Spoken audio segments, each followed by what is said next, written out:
makakasama po natin si Colonel Bert Dulay, ang Lead Aircraft Accident Investigator mula po sa CAAP. Magandang hapon po, Colonel. Yeah, magandang hapon din sa iyo. Apo. At initially, ano po ang nakikita dito sa pangyayaring ito ng investigasyon na ginagawa po ninyo? Actually, sa kasalukuyan, nagagather pa rin kami ng mga information, facts, at saka na-interview na rin namin ng mga witnesses tungkol sa nangyaring aksidente kahapon. Sa katunayan, inalis na rin namin ang wreckage ng aeroplano kaninang umaga para at least magkaroon na ng clearing dun sa area ng pinangyarihan. Apo.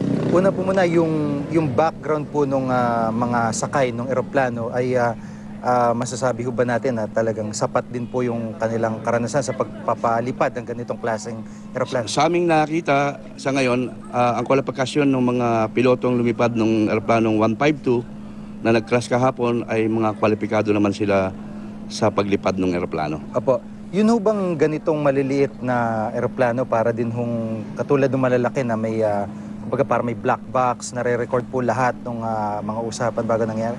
Itong particular na aeroplano na ito ay wala siyang black box. Ang mga black box ay nasa mga malalaking aeroplano lang, commercial.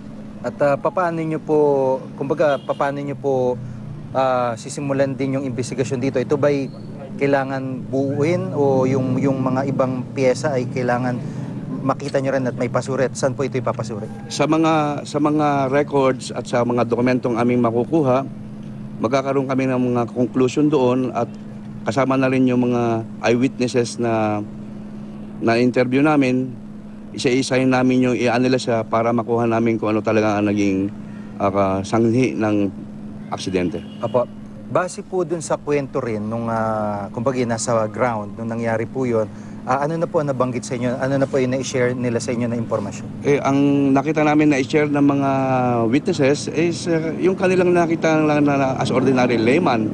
Kumbaga sa para ka lang nagpapalipad ng saranggola na nakita nila ang aeroplanong medyo tumagilid. So hindi yun magiging sapat na basehan namin para sa aming investigasyon. Opo. Pwede rin lang naman makatulong yon pero hindi yun sapat na para sa investigasyon na aming ginagawa. Opo. Yung ganito ho na klaseng investigasyon, kailangan pa ho ba ipadala abroad yung mga piyesang yan o sa panig po ninyo ay kaya nyo na po yan na mabigyan, makabot kayo sa conclusion? Sa aming panig, hindi na namin kaya padala to sa ibang bansa, kundi sa pagtagni-tagni ng mga ebidensya na aming makukuha, makakakuha kami ng particular na solusyon para kung ano ang naging sanhi talaga ng aksidenteng ito. Opo, sa ngayon ho, yun lang mga klaseng yun ng aeroplano, yung Cessna 152 lang ang suspendido sa area na to. Na po.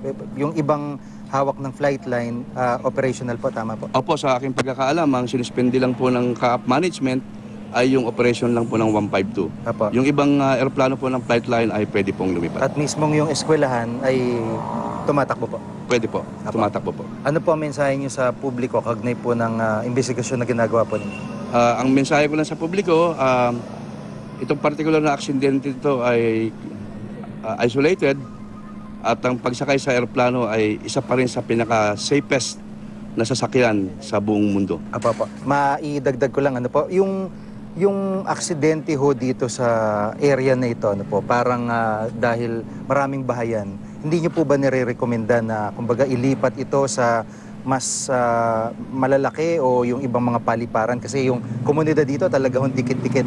Hindi lang naman to nga yung unang pagkakataon na nangyari ito. Sa aking pagkakaalam, ako walang masyadong alam sa bagay na yan. It's up for the CAAP management to decide on this. Maraming salamat po sa pagkakataon. Si Colonel Bert Dulay, Lead Aircraft Accident Investigator po ng CAAP. Sa puntong ito, kasama din po natin si PO1 Gabriel Samson. Siya po ang nakatalaga na investigador kaugnay po ng pangyaring ito. PO1 Samson, magandang hapon po sa inyo. Good afternoon po. Apo, sa investigasyon, sa panig po ng PNP, kumusta pong direksyon ng inyong investigasyon? So yung regarding dun sa kung bakit bumagsak yung airplane, si CAAP po ang mag-determine. Yung sa amin po, yung initial investigation po namin wherein dalawa yung occupants ng airplane, which is yung isa nadala agad sa DMC wherein siya is dineclare na dead on arrival ng attending physician around 5:20 in the afternoon. Then yung isa, yung student pilot, was declared dead on around 8:27 in the evening, kagabi din po. Opo. Yung kinabagsakan nito ay likod ng Sabungan. Yes, Tama po sir. ba? Nung mangyari ho yun, meron ho ba mga parokyano doon sa Meron Sabungan? po, sir. During nung bumagsak po ng airplane, actually meron pong activity na nangyari doon, sir. Opo. Nagpahayag na po ba yung pamilya kung may plano silang magsampa ng kaso o ano pong plano nila? Sa ngayon po, wala pa po kami nare-receive na magpa-file sila ng complaint against sa flight line aviation. Pero pag ano po, pwede naman po silang magpunta sa aming station sa mga reklamo. Opo. Maraming pong salamat sa pagkakataon. Si PO1 Gabriel Samson, siya po ang investigador na humahawak dito sa kaso na mula po sa Plaridel PNP.